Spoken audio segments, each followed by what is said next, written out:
Gasimbagane Ne Bannamawulire wano ku Radio Simba. Pita kibazo mu studios ogikwanjulira. Wona josinzira otuwuliriza nina John Kakande nina Haruna Kanabi ne Charles Romushana. John. Yes sir. Ebintu bibiri of course ekyaliyo wabaddeyo nominations nyingi simanyi nti mulimu amawulire ag'enjawulo mu nominations ninda ekintu kimu ninda ab'amawulire batukolere omulimu ogunaddako kati okugenda mu grit ya ani gwe banominatinze wa tuyina ababaka bameka abeeyagaliza mu bibiina kinaki. I think that's a long story nga bona amaze okuggalawo naye week eno state yalumbye Kamucha wa NUP negenda nekunyula emijozi gyabwe nejjayo enkufiira naki ne exciting social media ne mainstream media ne wajja nti babalumbye ne bayaboogera internationally naki nina we nabadde ne mbaga nti deja vu mu luzungu waga nti kino nakirabako egindi n'egindi. I haven't seen a new angle to it yet. Naye oyonze nti nga bwe gwali ewagundi ne gundi nti bwe guli tuweeyo ekipya. What's the intent eri actor nga state agenda okulumba Kamucha n'ogenda n'olumba abavubuka n'okola ki n'oba exciting then in terms of reaction njagala ne okukola analysis kubanga luli tubadde ne FDC Kiza Besigye group singa gye balumbye yani badde yalwanye n'ekola etya bano I don't know whether by intent or otherwise basigaddewo ne babatunuulira wabadde batudde ku mabaati ono n'alumba n'asala ebijegere n'asala enzigi n'agenda n'ajjayo enkufiira naki n'atambula n'agenda. I expected a fight olwa age y'abavubuka abalimu. For some reason they did not fight. Eriye yabadde ambuuza nti trajectory empya mu struggle ga nti ono mwanike naye nga tomulwanye manyi mu kubeera nga omwanika oli yalumba because bino baze babikola balwomushana babikola mu 96 nga bakuba Semwogerere ba Kibirige Mayanja naki then mu 2021 they perfected the game with Kalangala action plan wawo omukulu eyatomera abantu enambole enamamve ne kati mulaba bonna 2001 I think by any measure was one of the ugliest elections this country has had. Nzijukira ne commission je bateekawo oluvanyuma okureviewing the data. I know 2006 was bad. I don't think it was as bad as 2001. Naye, why do you revert to the same old dirty trick? Reaction yo erietia. Your reaction ne eri side eri. Wazomu ya. Mukuru kibazo ekisokada nange kyabadde kineewuunyisa lwaki ebitongole ebikuuma eddembe byakoze operation eyo mu kaseera ako ne bagenda mu kibuga ne bakuŋŋaanya obukuufiira ne bakuŋŋaanya ki ne bakwata n'abatunge bebyalaani nakinaki then ne bajja ne ku kitebe ky'ekibiina ekya NUP naye ne bamenya enzigi ne batwala batutte bano ne bagamba nti abasajja batunyaza esente zaffe zibaddemu batutte ne signature zaffe tumaze okukuŋŋaanya nazo baziriddewo. Of course omuntu omulabi wa bulijjo tayinza kubuusabuusa oli bwagaa nti siginca zange bazitutte era kikkiriza nti kya kituufu kubanga wagenze mu ngeri ey'amancooro n'amaanyi n'oyingira mu ofiisi n'otwala byotutte okay mpulira nalabye nga bagamba nti babikuŋŋaanyiza ne babagamba nti teekako omukono betututte naye message yabadde ki oba kiki kyonna ntera okugamba abantu nti omukulu president okuva yatandika okwesimbawo akozesa ndowooza script yemu tactic ze nti buli kaseera omuntu gw'olowooza nti yajja okuwa challenge yajja okuwa okusoomooza mu kalulu oteekawo emisanvu oteekawo emisanvu emiziziko naye ate tomugaana kitegeera naye omutaataganya besi gye bwe yali eruzira mukwano gwange Kiduma Kubuya looya w'erinnya n'akola entaputa eyamuyamba ennyo oluvannyuma ate n'agamba nti omuntu ng'ayeruzira ku misango egikifaanako ng'ekyo tayinza kubeera nominated. No, there are levels of innocence. Because the constitution egamba you are presumed innocent until proved guilty. Nagamba yes, Ono is innocent, but even innocence has levels. Level Ono is as good as being guilty. By the way, I consider the guy is a professor. Nebaddayo naganti eno tajja kutukolera. Nebafuna ene yakolera. The deputy now challenge na wewawa yuzira naye wademba okubeera nominated era ebigambo ya muganda okasujja yetakuluza negoberera eno twina internal advisor legal kakati bwe batuuka okunyigiza Kiduma Kubuya ku byabasajja balaba nga bagamba nti gwawa opinion atali binding on government okumusasula ensimbi ez'obutale ate kalina kubagala kwaddamu babasasula endala eri binding nabagaba naye mwerabidde temumanyi nti nawa oliko opinion ngaatuna jeno ne mukisula mukasero ne mutwaleyo mulala so when is it binding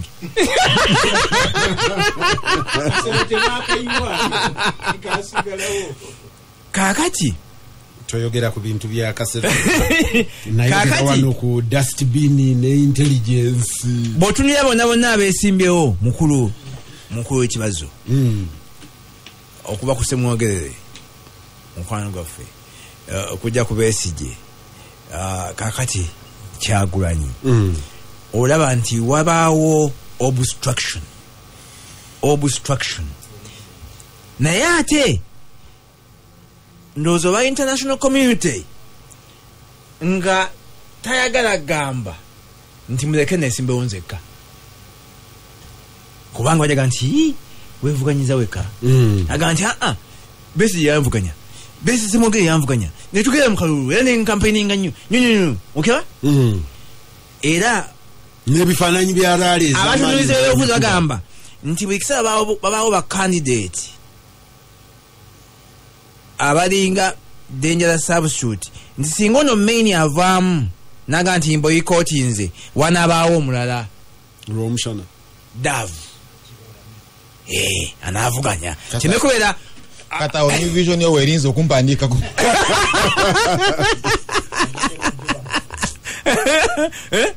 nowekyo byona nebikolebwa seba value yonna okujjako kuba nti just an obstruction nuisance value you ori first of all tactic yakozesebwa semwogere teyafuna buzibu obugenda mu kooti naye yafuna obstruction ejjukira accident nanki by the way omuntu omuyanyumiza nti omukulu Semwogere bw'alangirira nti ngenda kwesimbawo omukulu omu mu suite very senior general n'amukubira akasimu n'amugamba nti waliwo information etwafunye which is very important for you to know about nti tukizudde nti abantu abo bokwagana aba UPC balina olukwe to kill you nti abantu nti nandyagadde information eyo ndifune full brief kanti okay kale omukulu akwira poliisi ajja kusisinkana akwe the full story naye olukwe tumanyi the whole plot nakinaki era waliwo meeting mu hoteli emu mu Kampala Semwogere n'agenda nti mie mukulu najja okwira poliisi nemadirekita be bonna Semwogere n'alinda omusajja wa poliisi n'amugamba nti baatugambye nti you have some concerns, street concerns. We want to hear your street concerns. N'agamba nti no, I'm expecting you to give me a full brief about people who want to kill me. Oh, we don't have that. Is that so? We are not in the know. Could be our sister street agencies are in the better informed. Nega kati to discussing about your street. we want to beef up your street. Ndoze keyo wetagaya basirikale. Ne your movement.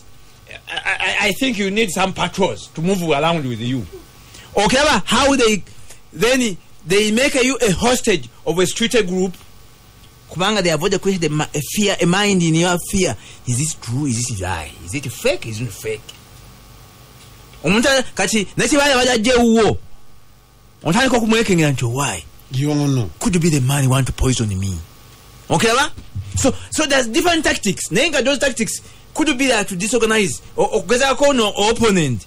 Omuteke mu panic mode. John, njagala reaction your opponent because ono bwe nagala nti deja vu bwenzibirira script njimanyi nti script ejja kubaamu treason ejja kubaamu otegeka abavubuka okulumba otegeka abavubuka okuwamba ejja kubaamu abajja okulyamu olukwe ejja kubaamu abajja okujja mu treason wali okigendere nti every after presidential elections wabaawo abantu bakwata ne babasiba for treason from 96 kati kanabyo na health documentation in addition to that jakubaya abajja okujja mu meeting ewuwo bawage baga nti ono musajjabu abagize bwati tujja kuyiwawo omubiri fe tuina n'ebyuma mukubera naive anti mukutwazo I want to see the reaction tunulira timing ya operation eyo okay timing yabadde on the eve of nomination nga baki actors buli omu yatemye ali wuwe bagenda kwewandiisa the next day or the other day kati oyagala be donating eri okusochola babere detained for free no John kati reaction yabano yabadde also conditioned by the events which were coming nti your commanders, your field commanders, ate balina major exercise the next day. Isn't it a blessing in disguise? Nti kumulundi guno tetukuwadde na kyobadde onoonya because possibly naye mu kulumba n'okuduumira brigade ya poliisi n'amagye yadde asuubira bagenda kwata boche ekibuga bakoleki nti nkwateyo ekikunsu ky'abantu 100 mbakube ekitalya mbakube ejindi I think naye agenda okutambula nga yeesooza ne batakasuka yona jinja ne statement ez'okwokya ebibuga naziwiranga nnyo ku Kayihura ne Kaka n'eki newunyisa nabana ate babasiikira nazo baziddamu Gasimbagane Ne Bannamawulire Karoli onansonyiwa kibazo sigenda kutwala line yammwe line eri dismissive bwe bityo nkwe bituyire ekinya kikahiira omuntu bulijjo olaba omukka nga bafumba kati yo nankana ekinya kale kanjiyite emmese yegamba bulijjo bwe bityo bibeera ennyumba ebeeramu ki omukka ebeeramu omukka nga kumbe kati this time round omuliro ogukikola ki gugitwala kati neegiiramu mu muliro kati ndaba kyekizibu kye tuyinza okuba nakyo nti nikwe bitwire bulijjo bibeera bwe bityo naye nga this time round ate nga biri ki nga biri serious naye bwe njogeramu nti biri serious sitegeeza nti actors boolaba abo bebali they are the drivers be bavuga. Now mukuru Robert Mugabe the late yali ayina omulabe was Morgan Changalai kati bobanga nti yalina mulabe anu kati chito mulabe yalina amuvuganya kati chite mulabe because that's how African states bwabati babalaba wakanya.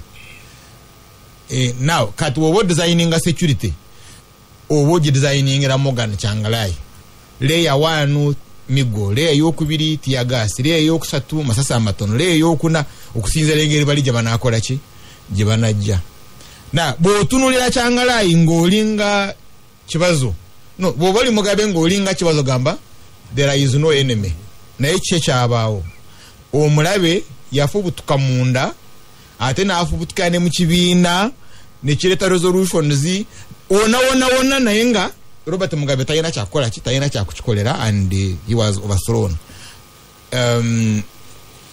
So I want to state mbalinya ala kutwala line nti what if the threat is real nti really ekyalese mukulu Museveni okulumba headquarter y'ekibiina najja n'amaje nga tayina na tiagasi ekyalese Museveni okusala w'ekibuga n'akingizaamu amaje ate n'aleeta munde nene nnyo wabweru w'ekibuga ngola bali ali mu lutalo n'alumba abakyala abakola abikubiwa byalani nze mundu zonna ze yalese yabadde azirese kukwata abakyala abali ku byalani because bw'okitunulira level eri endala oyinza okumuyita erinnya eddala naye bwekiba nga kiririyo nti waliwo omulabe gwalaba maybe naawe ogwotalaba and sobola kukikunenyaako. Now the second layer yere yaliwo mu Bwenzoli bali balumba ne bakuba ebifo bingi nnyo Mukulu Museveni n'awandika missive ye nagamba how could these guys design all this ne bakuba nga bagise tebabalaba but bakuba you remember kyaliwo I'm not saying no this time wakwatira mu mbere walo round yasooka bwe yawandika that proverb asabala mu lyato ly'ebbumba something like that nantabulirwa so assuming this time round nti intelligence yalabye kiri but yachalabye bulungi and it has failed. You also need to so bwe kibanga kiririyo okukiteeka wansi innocents die.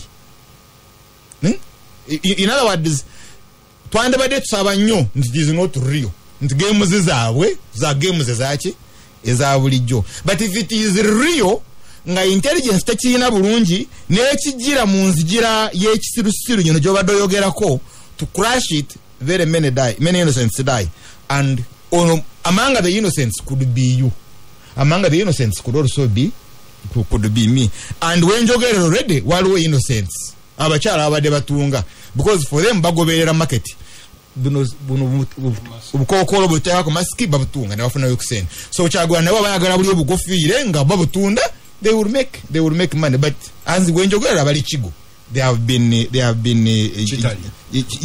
been jailed. Now let's also look at the way the operation was done. Assuming the threat is real, bwoba oyagala kufuna evidence as at an intelligence level ayeto kikola ngeri gye bakikoze because engeri gye bakikoze is for investigation, is not for intelligence. It means already ina intelligence kato yagala kuvunaana ojo sangewo evidence ngeri ku scene ono mtekeko emisango but webanga ebadde intelligence no kikola engeri gye bakikoze then kitegeeza omulabe is ahead because I don't want to say that intelligence yali fake. The Omurabe is ahead. Now Omurabe wabanga ali ahead. What are the consequences? What are the implications? Because chechimu mukulumba mumbere. You remember balumba mumbere bakozesa amanyi manji nnyo mukulumba mumbere naye bola bye bajja mu palesiye wabeera but nankane chupa soda mineral water bottles no yi oru etaga mizinga endako katono John ona ino kubanga ojukira operation ya lumba embassy ya Sudan nnyo niba tuwala atinganga bukyali ne baganda basajja batulabye ebyokulwanyisa bye bayina wano era general yaliwo yali akwire ekiseera ekyo isondoza naye ogenda okuyingira ebajja yose kapastola omanyi bw'oba obadde wano akabanga maskini oboba ati ngamba you see kibazo kyengamba omanyi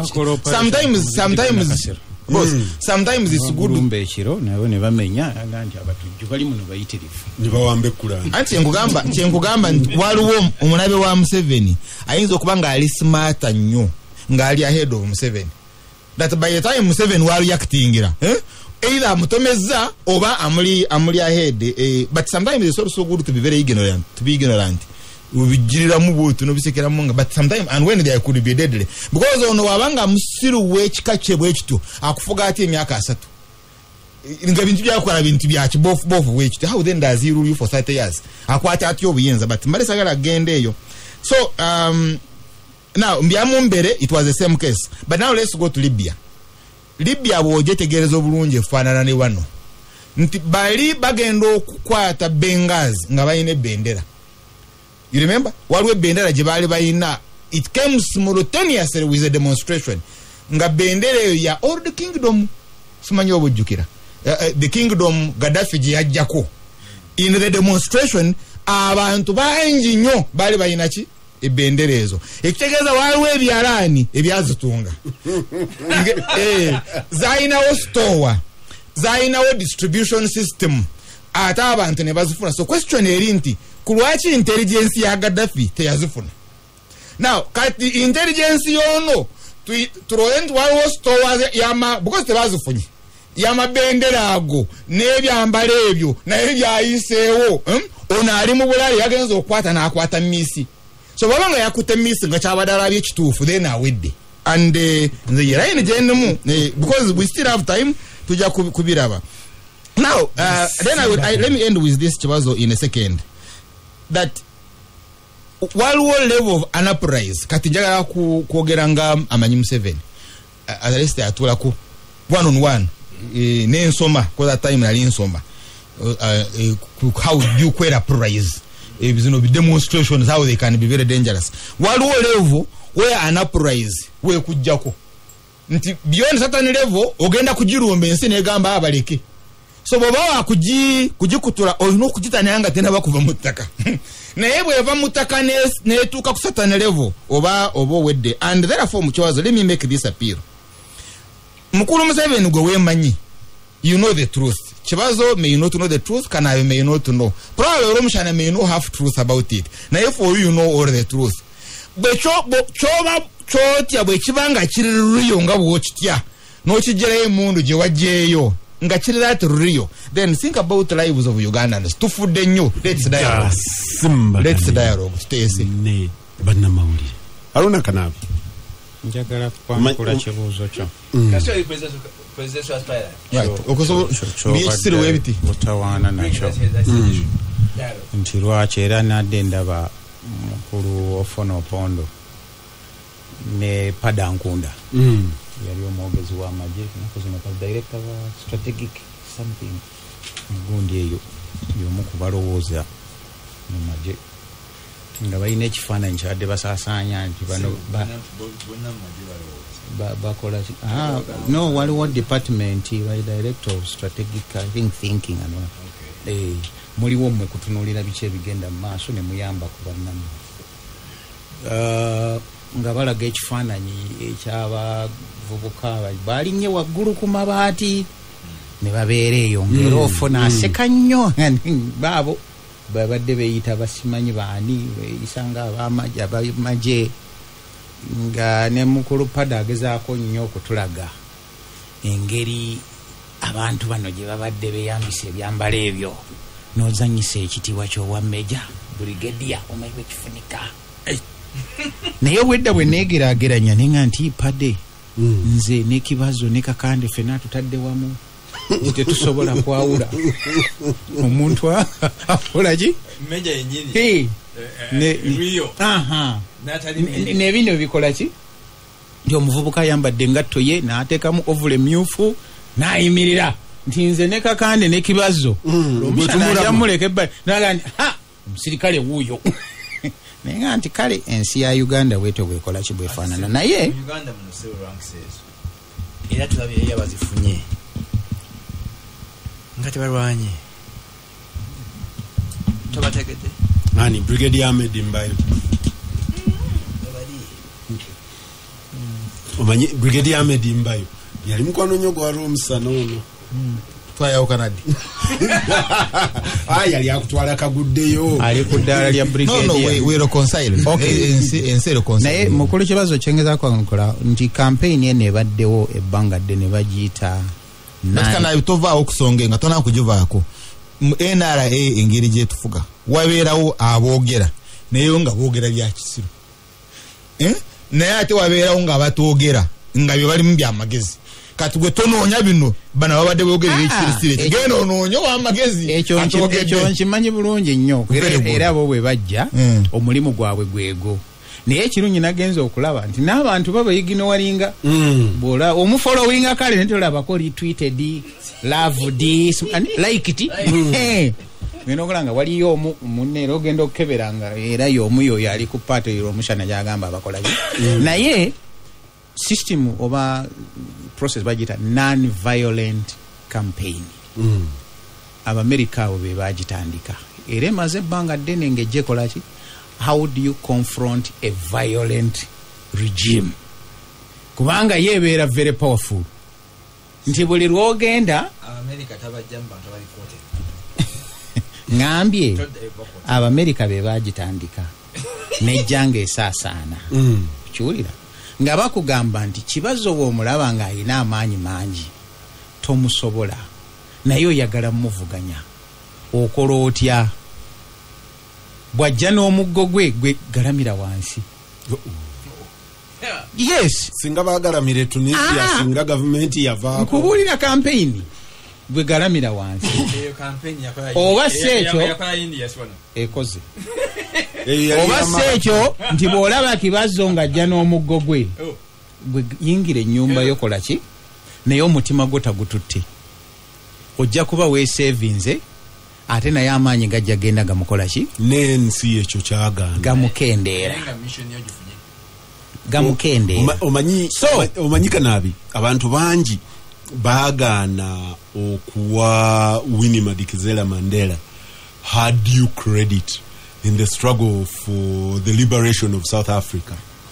Bamandera nga bakyayogera oluzungu nga bagenze bannyonnyola omuzungu mukoto esizwe gizeetya. Winnie decided to meet the enemy in their lanes. Nagandi bw'oba otemako mutwe nti nga gw'otema gumu nze nja kutema ebiri. Yes. Bagenda okukakkana nga the Winnie boys babatuusiza mu mbeera tuwogere. You could choose. Gwe bw'oba oyagala mbadde ngeza kwanukula kibuuzo kyo gonnyonnyola ya Mandela. Eno gye ngambe eri non-violent nti nze sijja kubeera ono waliwo ne wano tumulina ye yasalawo n'agamba era yakunyumiza nti Abamozambique baatemako abantu emitwe ne bagiteeka ku kkubo nange ye system gye ngenda okukwata nakugamba wano ng'ebigere by'abantu babitemako butusi ne bazeetika nga ziri mu bigere eyo naye gwe osobola okutwala that approach. Nze ndowooza nti NUP naye eyinza okuba nga yatutte ki approach ndala tetulina maanyi gasobola emmundu bazireese ng'ate oli kyayagala oli abadde ayagala luwayu mu process eyo n'abamu benjagala njabba kubiramu ndeke nga bakoze eki babadde batulwanyisa and their machinery will come out ngega nti omulaba wuno yabadde naye ng'ayina ne gundi n'atulwanyisa walaba ebyali Arua nti babadde n'emmundu ne spokesperson yani oyo omukyala anguliyo baba no zizino wayite wiiki nga nti ate omusango nedda kati emmundu oba zaalagawa kati kulunera ebifaananyi byabadde bikomawo nti basanzeeyo emmundu eza redi nga nti zino zaali za Arua tezaabadde zaawa. So kibazo oyinza okusalawo naye nze ndowooza nti abavubuka ba NUP bayinza okumanya nti ono ali very powerful, tetumusobola and is a master mu violence. Let's play like the Dalai Lama. Kyekyo kyennyini ffe tetujja kubeera mu violence eyo era ensonga lwaki bo basaze wangani jangu osale gate nga bw'oyagala ne balinnya waggulu ku nnyumba naye mu kulinnya waggulu buli kimu kyokola tujja kikola ki kukikapcharinga naawe nga bw'osaasaanya propaganda wo naffe eno bwe tunaakola ki okumanya bagenze wala nti abamu n'amanya gaabwe babadde bagakweka. Why don't you say nti bano abalinye ku bizimbe bayinza okuba accusing as being commandos nti olinnyo otya ku nnyumba waggulu nti oli yabaddewo okumanya nga babadde so peaceful nti jangu oyingire naye nga bwe bacollectinga evidence era abasirikale abamu abayinamu akangu akakwata amanya gaabwe agenze okulaba ng'ateekawo omukono awali erinnya lye. Why are you filming? Naye bw'obanga oli cooperation entuufu nga ddala watumiddwa ezekola mirimu. I think mu discussion wakati wa omusajja baali bamuyita Gletkin n'omulala bamuyita Ivanov mu kitabo kya Arthur Koestler kye bayita Darkness at Noon. Ivanov atandika okureasoninga ng'alinga kanabi nannyonnyola nti naye omuntu mw'omunyiga bw'oti n'okola bw'oti n'akola bw'ati ayinza okunnyonnyola ayinza okuga oli Gretkin nanga nti mu mbeera eyo ono atandise okureasoninga bwetyo atandise okufootokerera era ono omusirikale akweka ennamba akweka n'erinnya mu brute force oyo tuba tumulabye nti we tunaamwetaagira okuba embooka ayinza obutagikuba bulungi era mbakuba commandant nga ndi eri balw'omushana gye baali buli eyakwesa ennamba mabuusu awo nze mba nkuwangudde oba amaze okucreatinga yakwesa erinnya kitegeeza ogamba public banange kyenkola kyansonyi nange sikyagala kibazo bwe bagenze mu kiyembe kirize second kibazo nkwegayiridde let's take this thing serious nze nsabye because Makerere eri ku muliro the main building Makerere University is burnt tu ku gate ya parliament waliwo omuto gw'omuntu bagulese waliwo ebigenda wano mu Uganda nga they are very interesting and a little bit more deadly. So can we say ono yabadde on an intelligence operation verification of intelligence and it could be wrong intelligence like what hasn't he done before in this same vein because Charles Bino this state, I agree, this state has behaved to the script every time. Ne presenting abantu for treason babakwatidde mu bibira bye Congo bakoze bwe bati this script you could close your eyes extract the names and fit in the next names and it will be the same. I'm not discussing their being white, no, I'm only saying into one hour baleseyo heaps of scars.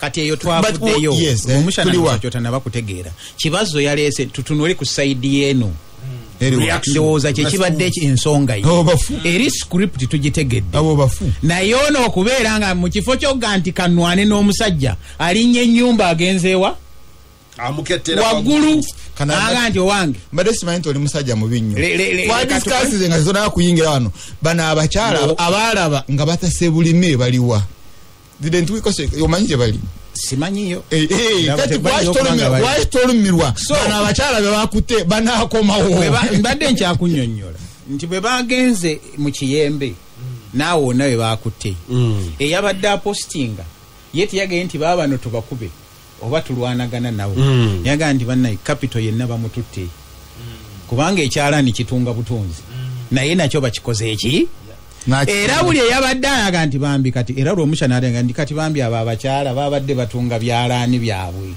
is working on your mind oli yakozesa brutal force ono akozesa Mind game. Kakashi nakyo Romusana yakulira mu Buruto singa mbadde mutegeeza bulungi narrative ye yabirivinga nti n'abakyala abo ab'ebyalaani balinga ab'ebengazi ofunye bakyalese illustration y'ebengazi nti bengazi bagenda okuvaayo amagezi goyina mangi wegati bagenda okuvaayo ngo hega waawo bano abakyala baali batunga naye nga part of that group his narrative akutegeeza nti omukyala oli oweka ali e Kampala is also part of this network naye intelligence eyinza kubanga gwe yakutte teyakutte mutuufu kakati ye his narrative mu conspiracy theory ye ekyo kigyeko the whole of this morning nakusomeseza how intelligence works honestly be honest akutegeeza kyova nti agamba if the threat is real no there is no real threat at all it doesn't exist. Oh no, that is his tactics. We are dealing with politics. Yes, now, not security. There is threat. It's not a simple threat. There is no threat. Gasimbagane Ne Bannamawulire ku Radio Simba. Never lost scope construction abakolera biodigester tank. Aganti biodigester tank etwala akatu katono futi 3 ku 3 gwengo omaze abali mu kisenyi mu ginoonye abali mu awantu awafunda mu ginoonye low scope construction kukolera biodigester. Nina Haruna Kanabi, nina John Kakande, nina ne Charles Vomshana. John, njagala kumaliriza very briefly one of the two abana bazeeyo mu ssomero. John alabye ndoza sijjukire oba nalabye wo oba nalabye mu monitor because nasomye stories zombi ng'omu agamba nti bakendeezeza ku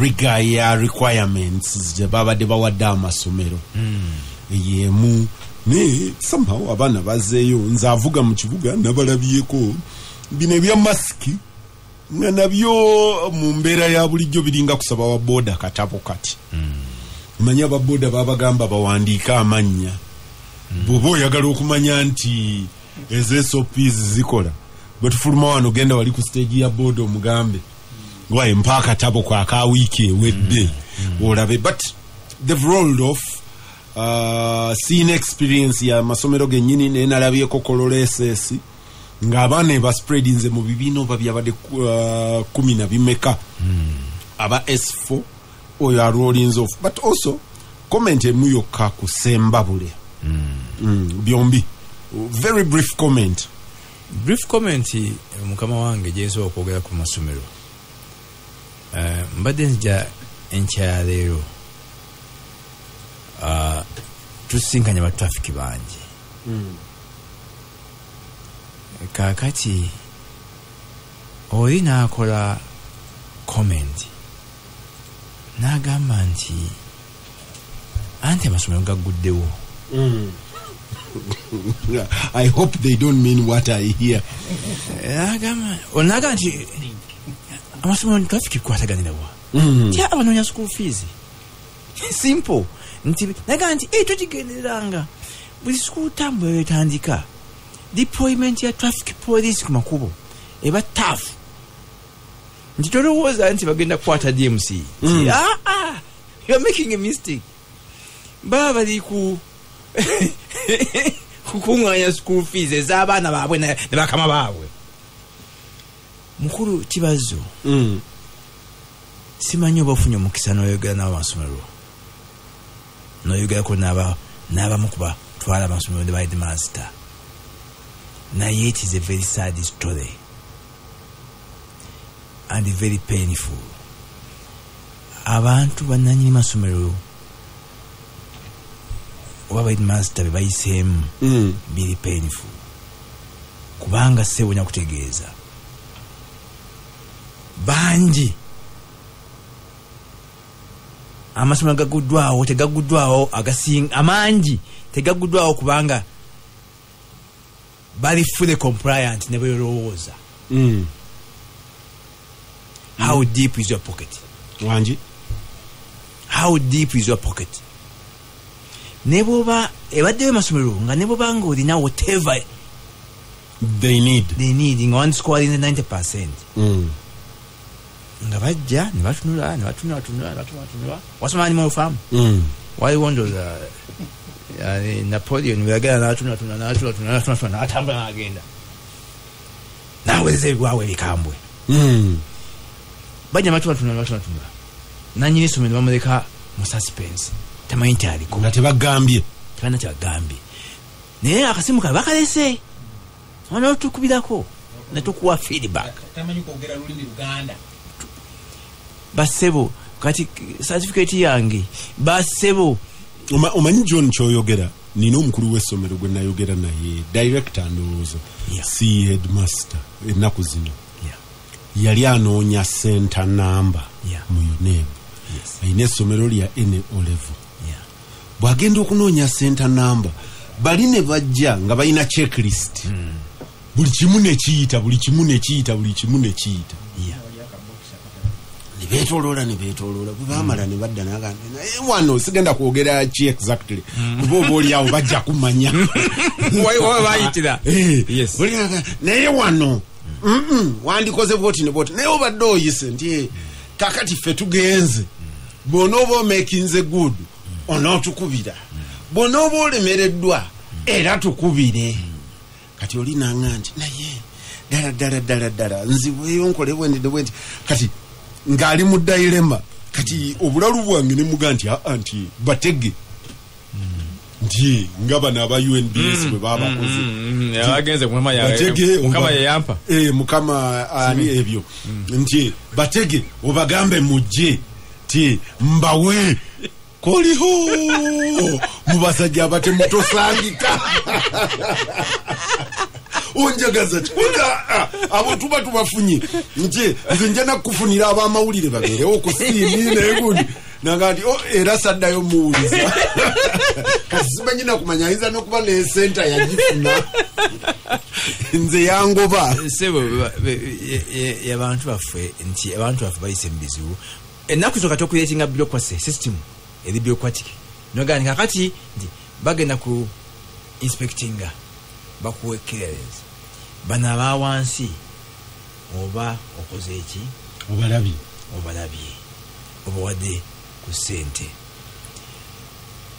nabino ebyobuluka abantu bewandisiza wali owuliddeko nti eno time ba returning office okufuna omudidi ate returning officer nga twakoze eki returning officer okufuna omudidi n'essaawa yaabwe nga ki first of all ndese emikono gyange 10 kibazo gw'omushana kanaabyani kibazo first of all mwenye bano omulimu gw'okola obulungi n'ogwa moderation n'okusomesa ayi dataliwa okay naye ensi yakyuka first of all emikono gyeta wanga totaddeeko neefa sebo returning officer lino gamba nti naye signatures zose ziwera twaverify nze nga tebaliimu mu register nti bano 10 bennakuwadde ng'MP ogiroddayo nti ku kyalo tebali there is another regulation abanominatinze candidate mu system bavaayo jukira Museveni ataddeyo 5 million omanyi baavuddemu naye banyinyonnyodde etteeka nti electoral commission banyinyonnyodde nti electoral commission eyagala emikono 10 mu districts 2 byakusaba nti buli district mwewoza emikono 10 bali abalala booleese ab'excess tebakwatako yetoolako 10 ebisigadde oyina certificate ye oyina ebiwandiiko bye byadigiriza eyo ye SOP emanyiddwa naye eri yetali written agambye nti bano bonna booleese bawagiddeyo opponent ekyo twamukirya linze kanaabi Uganda abuuse nadde eno neeri naye ndowooza kyandibadde mutunulyane nga nti ekigambo pandemic tukikozesa ku ssenyiga omukambwe yekka naye mu Uganda mulimu pandemic eyo yennyini oyo yabadde asaba sente jagaye nti gwoli mulalu nabadde nange n'omusomesa omu era naye batunka by'amasomero muwano mukiwa kiso wano yenno yali ayagala musomesa omusomesa waali ayagala okukola naye nga waliwo omukungu ayina omuwa eki ebbaluwa bwe yagenda n'agamba what do you want in my office natunula ebyo namuga nti gekero je kumacha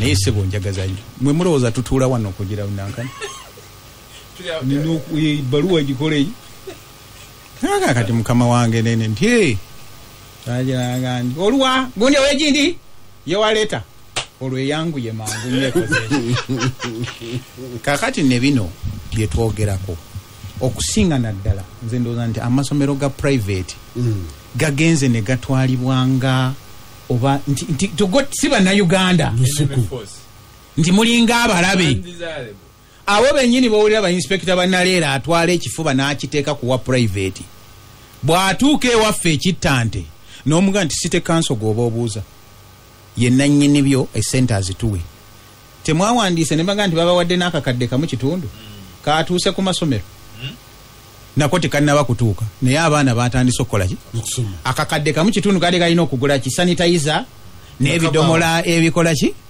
kale katukiriza ebinaaba mu ngalo nekiki naye bwe zakkiridde bwe ziti ziri luddawa zikyali mu pipe ezo zigenda ku masomero gaki ga government naye wa private bamuga nti bw'otatuusa 70% tokola ki abalagayiza muko babagambye nti kasita obeera n'ekidomola ekinaaba mu ngalo n'otulaga nti abaana bajja kutuula awagazi okimanyi nti waddewo aganaabago goyogerako nti bw'oba nejirikaana enaaba oteeka okuba n'ekinnya si bwe kagenda ekyo kimanyi si kumala aganaaba bunaabi zimu ku requirement kati bayiyiza naye requirement nda bateekawo bucket naye mulina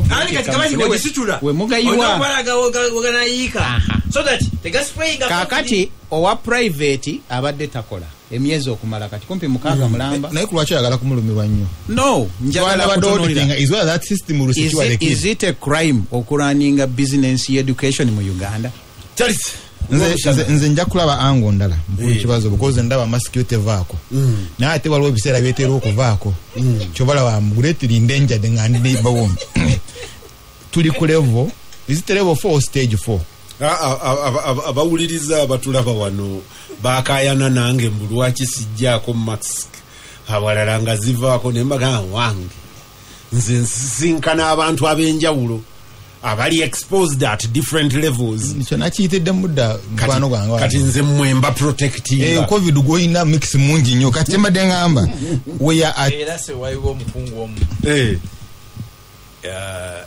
abantu bafa ba TV nabo nga bateekako masiki yakuba amasimu ekiro n'emisana n'agamba omuntu asoma amawulire mu TV tateekeddwa kwambala masiki tumulabe bulungi ngasoma kituufu ekyo bwe kyandibadde naye embeera eri abunomo so we are ready mu disinfecting we are at stage abeeramu n'abala kanabire kakana kyalisamalirize tuli ku stage 4 abasayansi bagamba ya covid n'abawadde nti bw'osanga kanabi nga yina covid tosobola kumanya yavaawa tosobola kufuna contacts be baliwa actually ne these days bakusanga kibazo ng'oyina covid mukyala wo tebamutwala newe bamukebera ne basanga ng'agiina they even don't know they even don't even need to check ekyokusatu nti after 20 days tebetaaga kucheckinga oba wawonye bakuzayo mulamu bakuzayo gyova kat that's the level where we are now ye level gyokiririza aba NRM okuba rallies right naba wakanya abamu botasobola kukwata ye level gyodiza abaana bafe kusomero but nze ensonga enkulu ku baana bafe abali kusomero ate naye nga mwendi abaana bangi balina ebizibu by'ebifuba and therefore abaana abo bali very vulnerable kyobola basikanya na kanabi n'abadde ngamba regime ekuuma abaana bano system gyotaddeko ebye robust but unfortunately mukulu Museveni tabisobola ampuliriza Gasimbagane Ne Bannamawulire oli yakola katuni esaaga ebalaata neeraga jjajja mukyala nga ye inspector nga yakebera abaana abakomawo ku ssomero ng'abuuza masiki nti masiki yeeruwa kati akola katuni mu ttima ery'ekitalo omwana amugamba nti baatugamba ejja kujja oba mu mazima mutima nti baatugamba ejja kujja nga bwe baatugamba akawunga nga bwe baatugamba sanitary pad nga bwe batugamba radio ne TV